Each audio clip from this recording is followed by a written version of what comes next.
Hello beautifuls, my name is Epic Treasure. Welcome to the channel. This video today is going to come incredibly handy for those people who are specifically after these books, the Applied Technique books. And the Applied Technique books, I'm going to show you where to go for the 100% drop rate of these. There's a lot of people still fumbling around trying to find where these are in chests and in wreckages and things like that. It's unnecessary. So as you can see, this Anubis that I have has handiwork level 5, transporting level 5, mining level 5. He's maxed out. And that's what your goal is for endgame, to have a lot of base pals that are maxed out with their work suitability. So they're so efficient, they're so quick, it'll blow your mind. Now, this route that I'm going to show you has a 100% drop rate of those books without mucking around. This drop rate will 100% drop rate will be in Faybreak Island. They do also drop up at SJ Island, but it does not have a 100% drop rate. They're also found in the wreckages. They're also found in as rewards from NPCs. It's a lot of mucking around, which you do not need to do. What I'm doing at the moment is creating an endgame base to get passive pal souls. So while you're doing this grind, this route, this circle to get all these books non-stop, is that you're passively getting the PAL souls to increase your PAL stats also. So it's a very lovely combo, including the best place to get the chromite, and we'll get a ton of chromite here too.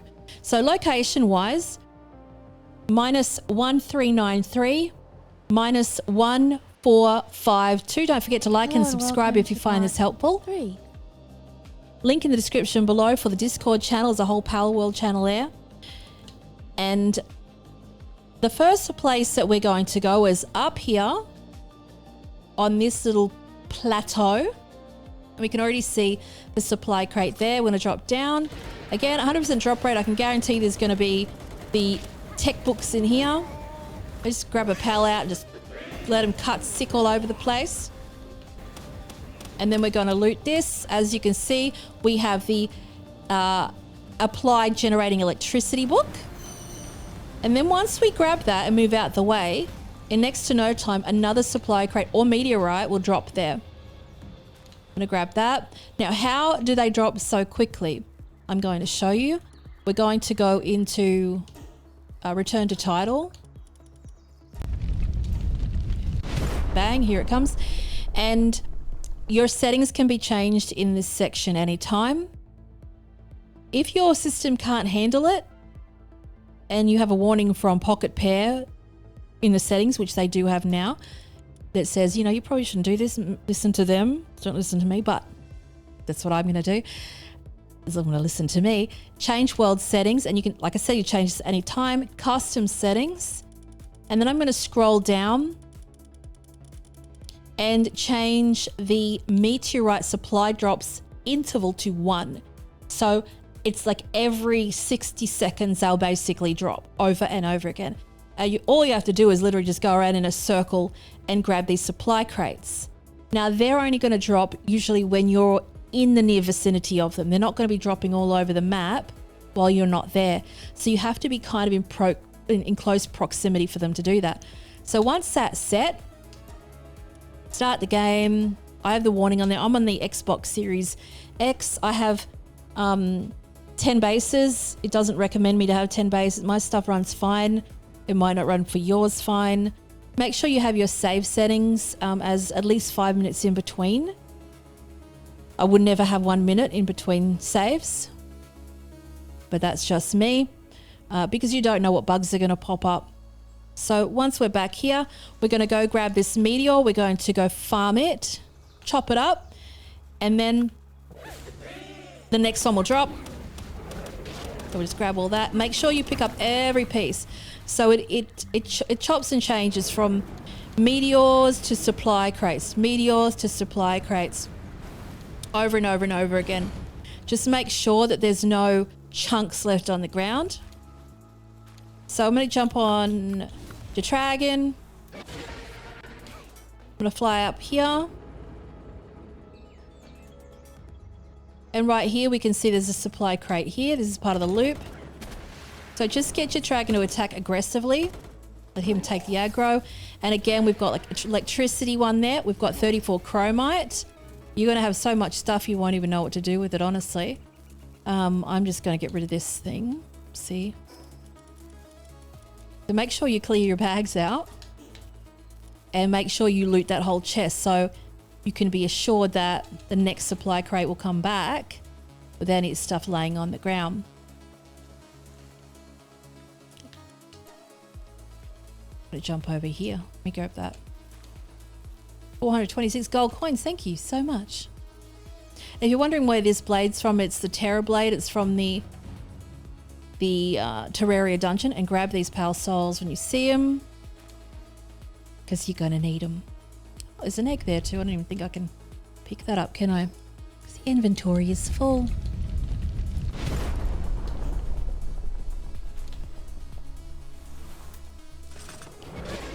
And then just go nuts. Chop, chop, chop, chop, chop, chop, chop, chop, chop.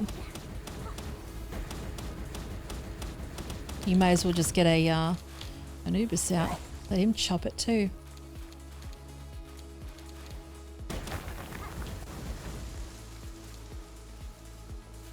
Grab, grab, grab, grab, grab, grab, grab. All right, and then we'll fly up. Isn't it lovely? A lovely, lovely place. And the next one drops over here. So this is a part of the loop. There's a meteor there. We'll drop down here. But yeah, as long as we're in the sort of near vicinity, then those drops will keep going. And they'll keep going, and they'll keep going, and a new one will come. Make sure you pick up all the bits and pieces. Grab everything. If you can. So you've used everything like I have. These elixirs, if you haven't got those yet, grab those and use them immediately. They permanently increase your stats. I'm just deleting mine because I've maxed my stuff out anyway. But I would recommend putting them away once they bring out the full bang game. If you might be watching this when it's already out, try and save those because you don't know what's going to happen in future. If you can use them later on to level up, I don't know. But for now, I'm not really desperate for them. I'm just going to get rid of some stuff. Get rid of that. Not this. This. Come here, you. Discard that. I don't even need that. And then there's a supply drop again. But yeah, you have to get rid of that, the loot that's on it. So then we go back to our circle. Literally a triangle. Down we go again. Chop, chop, chop, chop, chop, chop, chop, chop, chop.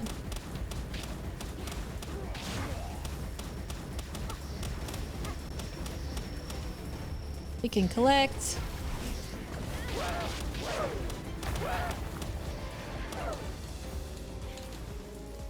Tumble, tumble, tumble, tumble, tumble, tumble. Jump on your dragon. Up we go.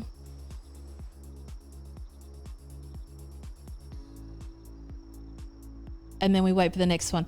And then round and round we go in that triangle. So that plateau, this one, and don't forget to get those, when you see those nightmares, make sure you get them too. And then go to the Tarantras plateau over here. We can see there's a supply crate there. There's another one coming down. Even if you're a little bit too far away from where it drops, it might not drop. So just make sure you're like perpetually on the move. And then we've got the applied gathering technique one. So the biggest dilemma you're going to have with this is honestly having too much in your inventory.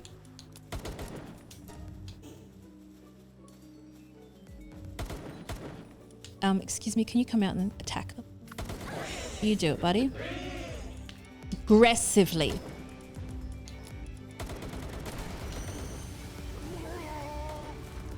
What else we can get rid of? We need our potatoes. They'll always drop the elixirs. Just go nuts using those. There we go. Grab, grab, grab, grab, grab, grab, grab. Got fiber there. There's a dark fragment over there. And then we're just going to grab our jet dragon. And then we're just going to jump down here and just put a box down here. Make life easy. Guild chest is here. All right, and then go just grab, I'm just going to put, let me get some ingots from home base. I'm just going to chuck that box there for now. And we'll just put the pal oil in there. And up we go again. And it's just literally round and round and round. There's plenty of other places in the game that have them drop, but I find that having this place here, this has got the Night Star Sand too. And once this base is done here, it will be the best sort of passive upgrade location. And there we go. There's our next one. Drop down. This comes in very handy, especially if you've got the meteorite launch, which I love to use. I love to use it for clearing land. So now we've got lumbering. Clear that, clear that. Get on your jet dragon. Up you go.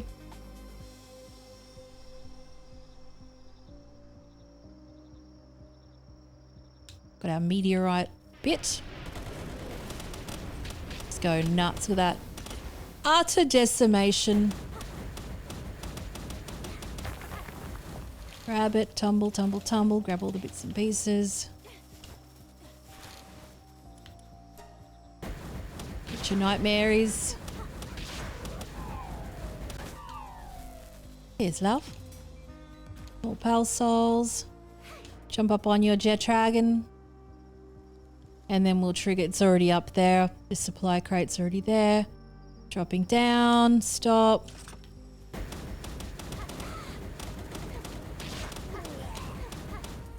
And then we've got another gathering one there. Jump on your buddy, another supply drop happening. Just circles, circles, circles, circles. And yeah, this base, keep your, like I said, set your notifications because you will not want to miss this one. I'm going to take you to my other base. We're going to have a little quick sleep. Take you to my other bases very quickly. Because if you're at, it's already morning time. If you're at end game, this other base is the one that you want to have. Let me just take you there. I wish the morning would hurry up. See you better. And I don't want to turn my lantern on because it's too bright. This has a full tutorial on it. I can't make this base any better. The tutorial for this goes step by step along the whole way. It's not just a flyover, you know, this is where you shove this is where you shove that. It has everything, every single foundation piece, every single step of the way. So this is base 8.0. It has the perfect, it's a perfect money making base. It's a perfect breeding base. It's the perfect PAL leveling base. Everything is built in one spot and it functions flawlessly. There's no pathing issues. You can see it's only 2 stories high. You can see that there's fishing behind it. We can see that there's outposts behind it. There's supply drops that drop all around here. So if you're after something, you know, if you're trying to get crude oil, for example, or those elixirs, this is a spot to have it. But I love this location. I just think it's beautiful. And the features that this base has, it has a whole strip of vendor shops here. It has over here the ingot making facility. So the whole base underneath has iron ore all around hidden underneath it. And that allows us to get the iron ore. We go bang, bang, bang, bang, bang, put them in the machines, in the furnaces, and they automatically, those ingots turn straight into money. And then we just buy through the vendors. So all that ammo and stuff, you don't have to worry about making and farming and da-da-da. We just buy it straight off them. We are just filthy rich this way. It's beautiful. It's passive. You could just take off and go frolic and the money just perpetually is made. And look at this location. It even has a sort of healing center in here too. and also up the top, the expedition station. Another cool feature that it has, wait till you see the storage facility. Up here has where we perfect our pals. So over here at the expedition station, which everybody should have on every base, it always gets the pal souls. We have to grab some more of that stuff.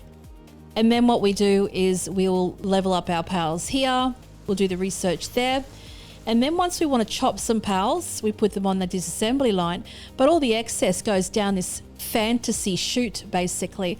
And all those pals that do transporting just stand there and just grab all the stuff that body bits that roll down the chute, because it gets full. And that's a nice little feature that I wanted. Here's the essence machine. So that's where we sort of power up our pals. And then we have the floating stackable breeding pens, which is exactly what you'll need. So it's just very streamlined, it's very quick, and there's just crazy amounts of eggs there, and that's in the whole tutorial too, as is this ranch here. So if you've been playing this for a while, you know that one of the most annoying things to get that you can't buy is honey. So that's why there's this beehive here. So once the bees are there, so much honey falls in this game that it drips through the roof, and the pals just go collect it from there. I did have a chute that used to collect the honey, but I didn't really need that much honey after a while.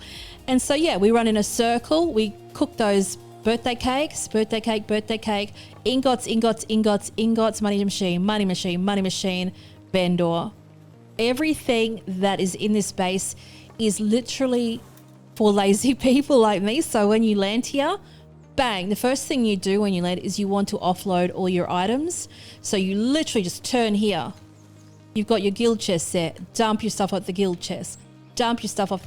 And I know you can do a mass, transfer to base, but if you want to check what's in there, everything is kind of hidden through the wall. There's a bed there that you could sleep straight away in. The storage place is really nice. It's carefully constructed with this cherry blossom tree that's sort of part of it.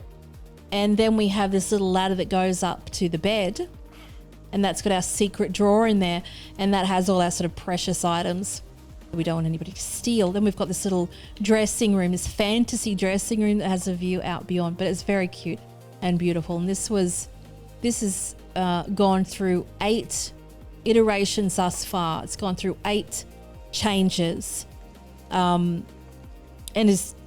is the base that I always go back to. Doesn't matter how much effort I put into other ones. This is just really nice. It has everything that you need, and it works flawlessly. You can also put those, there's 2 oil nodes there. I don't really need them anymore, and I don't like the sound they make, so I don't even use them. But that is the location, which is at -644 to 73. It is absolutely tutorial. I can't recommend enough. The next one I want to just quickly take you to, just for fun, is going to be down here. This one's a very aesthetic base. This is for YouTube members, which is very sweet. So this base location is raid nuts. It gets raided all the time, but I put the big defensive walls up there so they don't ever come in. They've tried many times, and it's just very beautiful. We have all this lovely cherry blossom feature where their little blossom things just float on down, and all around it has all the members' names. So if you become a member on YouTube, you'll have your name on the wall. It's just a nice little commemorative base that's in a really nice location. It's got this little hot tub and stuff there, and that's a really nice one. It's just it's not functional. It's not supposed to be functional, but that's a really nice location to build. All glass, all reflective, and at nighttime, all those lanterns are in the tree and they just light up magically. Next base I'll take you to is a really nice one that is a farming castle. Take you to it now. The farming castle is so perfect when it comes to passively making things. All the pals are happy all the time. Let me just take you out the front of it. And we'll jump off into Trag and get a better view. So that is the farming castle, and that's literally all it's in. It is all food, basically. And it did look out to there. That was a mining base. It lit underneath like a disco floor. I know. This is what 1,000 hours plus in the game does to somebody. So we open here and then we just have all of the beautiful, another beehive, why not? With all these gorgeous crops growing all the time. Non-stop, non-stop, non-stop. And all this little kitchen area over here. You've got 640 cakes over here. And then grabbing your minestrone soup. And again, it's just perpetual. I might just grab some of those out and put cake in there. Hopefully we've got a freezing pal that's functioning here. We don't have any recalcitrant creatures here. We do. We've got the wyvern. What are you doing, buddy? Are you tending to my fridge or what? You better get working. And they just do all their job over there. There's actually another... see another slacker over there, I see. You've got 3. I want you on my team. And I want you to do the refrigerator. Must keep that cold. Cheers. Hey, why aren't you doing it? Are you hungry? Oh, there she goes. Get her working. Make sure she looks after that fridge over there. But yeah, the honey is just nuts. You just get so much of it and like looks crazy. And that's all this base is. It's just literally pure farming. It's got this big sort of sneaky area where it's got all the beds hidden in there. It's really beautiful. And that is that one. So that's on the channel too. Then there's this space over here, which is the sort of mega, just don't mind the expedition station on the top of there, the mega breeding base. It's kind of higgledy-piggledy at the moment, so we'll just ignore that now. But yeah, it's there's a lot of videos on the channel that you'll very much enjoy, but certainly I can't recommend, as I said, that all-in-one base, and also pay attention to the upcoming end base, end game base. Yeah, that will get you everything you want when it comes to leveling up all of your pals in the game to max. Until next time, have a lovely day or night.